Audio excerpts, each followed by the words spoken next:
This is the easiest gift you'll ever make on a CNC.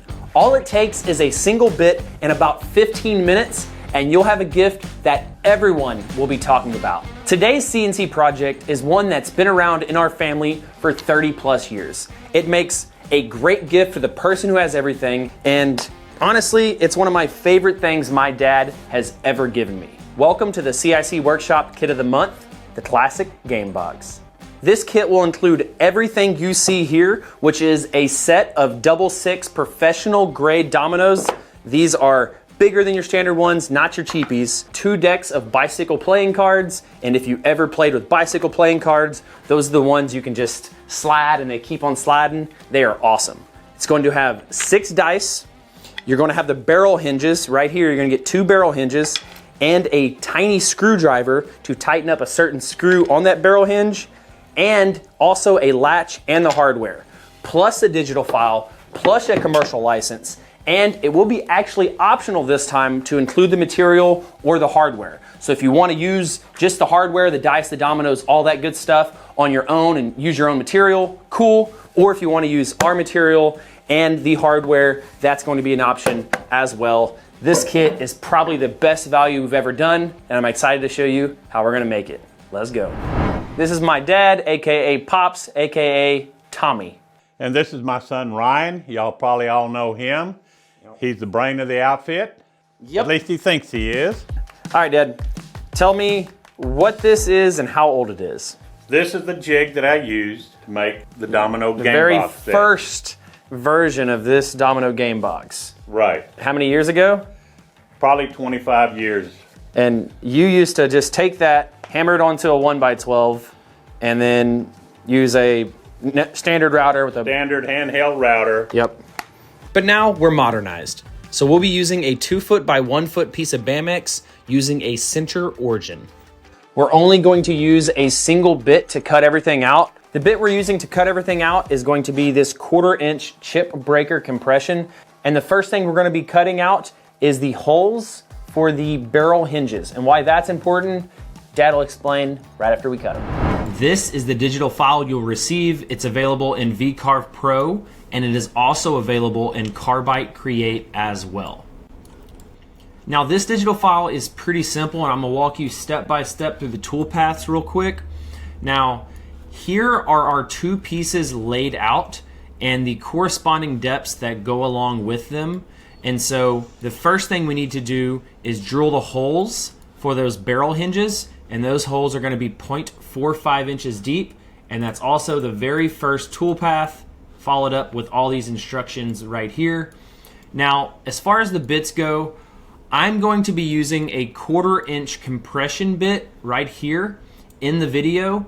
So the very first tool path we'll be using is the barrel hinge pocket tool path. We'll be going 0.45 inches deep and using that 1/4-inch down cut or 1/4-inch compression, depending on which bit you want to use, and just a slight ramp. Now I do like to go slower with these because it's such a small circle that if you go fast, you may end up with an oval. And so I do purposely slow the feed rates down on this. Simple, yet effective.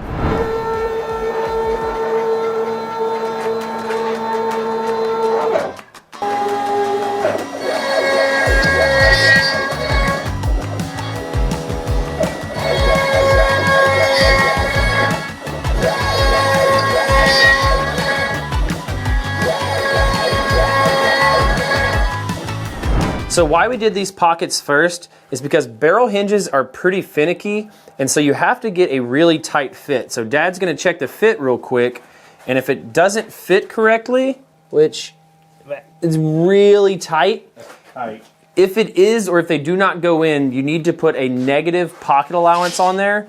And the reason being is you would think it would be the same on every bit, every material, all that. Bits come in different sizes. They're not exactly.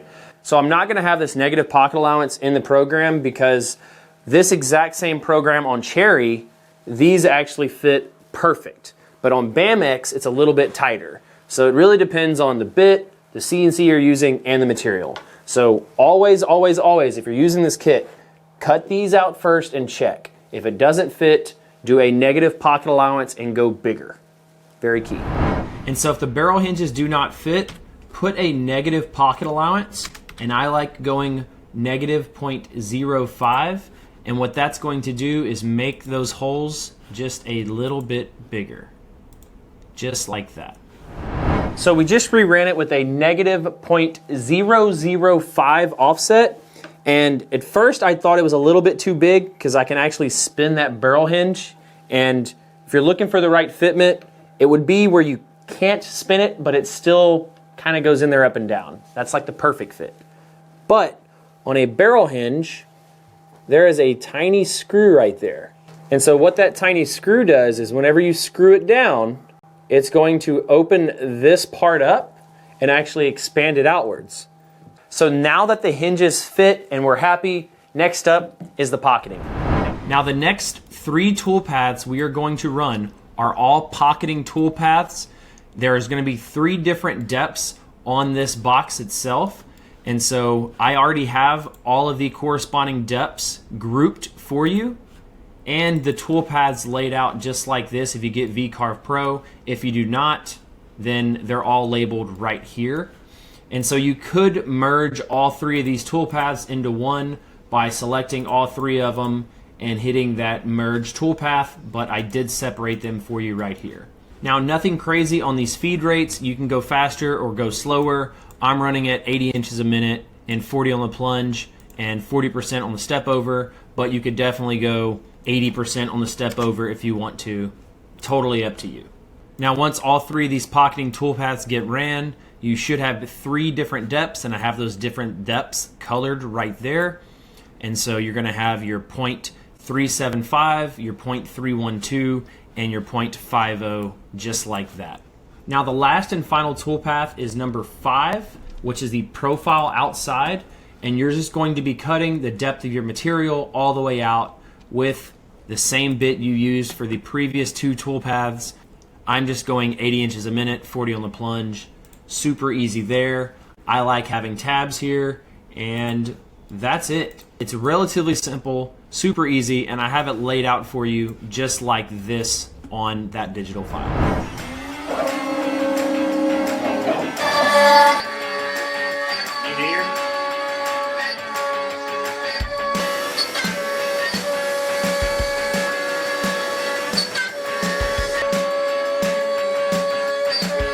So while the project's getting cut out, my son's helping feed. All right, hold it tight. Here, hold it with both arms.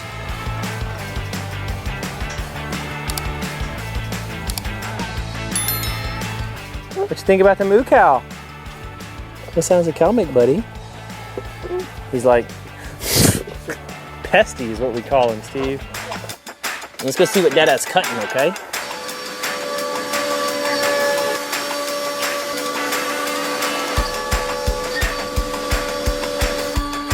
Can you say, get the best bits and materials at CICworkshop.com? What are you doing, Layla?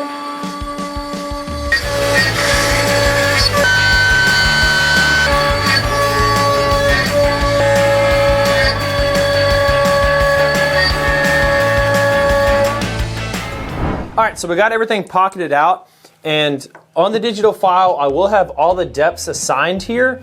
And the reason that is Dad did these depths and really this whole design for a very specific reason. The reason I went a certain depth on the pockets, I like the dominoes to be where that one doesn't slide out. So if you take it and you mark that domino on the side, you can put it in this other one, you can see that it's below the line, that it won't stick out over the top, so you know that the dominoes ought to fit then. Yeah. Once again, there are these thicker ones and these thin ones. We could get away with these thin ones, and you might only have to do a pocket on this side, but see, they suck. It's already down below the thing. Yeah, I mean, that's how much thicker those dominoes are. All right, so once the pocketing is done, you can definitely just pocket and then run that profile. There's no reason to actually stop the program. Now, I'm using a 1/4 inch compression to cut everything out and do the profiling. You do not have to use a 1/4 inch compression. You can use a 1/4 inch down cut. That's perfectly fine. And we've actually done a few boxes with a 3/16 compression bit. And why we did that is whenever we cut out this box right here out of all this exotic wood, this is our Exotico panel, that 1/4-inch bit going across the grain of the Wingate and the Purple Heart actually stopped. We went, on this is a 3/8 hole, we only went 1 pass on it. We changed it to 3/16 and we went 2 passes on it. Yeah, and we actually cut this box out with a 3/16 compression. So once again, if your CNC cannot handle it, and it can't handle that 1/4-inch compression bit, definitely use a 3/16 compression or a 3/16 down cut to cut everything out. That's gonna save you some crying.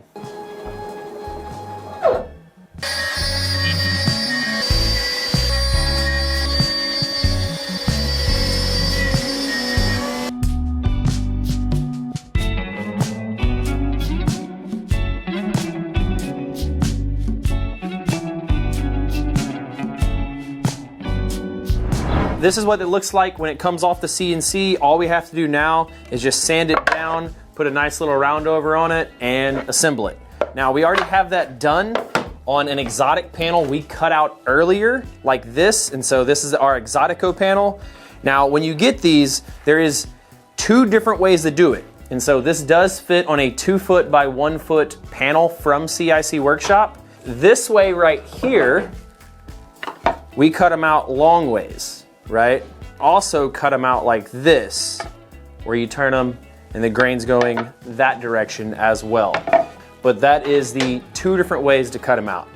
So Dad is the master at assembling this, so he's gonna show you how to assemble this with the barrel hinges and the clasp and all that good stuff. What I usually do, I'll put a straight edge up against the side to make sure I have them parallel with each other. You know, you don't want one further down. Take your barrel hinge, you can open it up, the barrel hinge in your piece. Drop them in. Once they're level, you can see they're level, take that little screw that's in there and you tighten it up. This is the bottom of the box, so they have the pencil holder here. I'll shut the box. I like to put a clamp on it just to hold it shut. If you put the clamp down, it'll keep it upright for you. You get a tape measure, and this thing shows it to be about 10 3/4 long.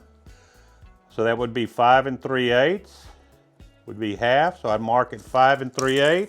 I'll get the bottom hinge piece. You put the bottom hinge piece just right below the middle. I'll hold it down, and then I'll mark a couple little circles here. Drill it down. I have a piece of tape marking how far down I want to go. To line up the bottom, screw that one in. You put it on. Then once again, I'll pencil mark it. Get my drill.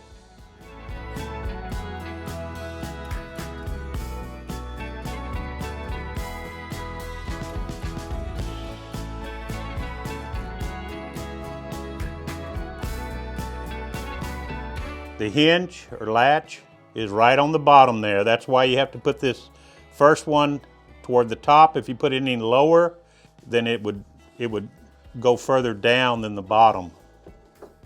Once you have the screws tightened up, the latch put on, you put your dominoes, cards, dice, and pencil in, and you're good to go. Now, this one is a special box that we made for Richard Campbell. So Richard Campbell is a subscriber of ours. He was a helicopter pilot, and right now he currently has cancer he's battling through. We made this for you, Richard. I hope you beat it. I hope you get over it. And this one's for you, man. And so guys, if y'all can comment down below and show Richard some love, put a Campbell Strong. That would be super helpful. Richard watches all of our videos. That's gonna be awesome. And yeah, guys, so this is what it looks like. Now, once again, you can get hardware only or the wood that comes with it. So these are our boxes. I hope you end up making about 10 of these as Christmas gifts for everybody. You're gonna love them, they're gonna love them, and me and Dad really enjoyed doing this video together. Yep. If you want more me and Dad, let me know in the comments down below as well. And as always, guys, remember, if you ain't cutting it close, you ain't cutting it right.